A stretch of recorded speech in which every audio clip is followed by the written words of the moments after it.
కల్లో కూడా ఊహించినాం. పులివెందుల మీదుగానే దాదాపు పులివెందుల అసెంబ్లీ కాన్స్టిట్యున్సీలో దాదాపు 4 జాతీయ రహదారులు ఈరోజు నిర్మాణంలో ఉన్నవి, నిర్మాణం అయినవి కూడా ఈరోజు ఉన్నాయి. బెంగళూరు నుంచి అమరావతి గ్రీన్ఫీల్డ్ అయితేనేమి, ఇక్కడ ముద్దనూరు నుంచి కొత్తపల్లి కొడికొండ చెక్ పోస్ట్ వరకు జాతీయ రహదారి అయితేమి, రాయచోటి నుంచి వేంపల్లి నుంచి చాగల్మరి జాతీయ రహదారి ఆల్రెడీ టెండర్లు అయిపోయినాయి, ఇప్పుడు జరుగుతూ ఉన్నాయి చాలా యుద్ధ ప్రాతిపదికన.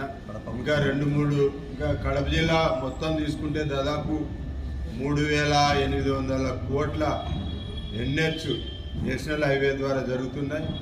NHA ద్వారా దాదాపు 5,000 కోట్ల రూపాయల పైబడి పనులు జరుగుతూ ఉన్నాయి.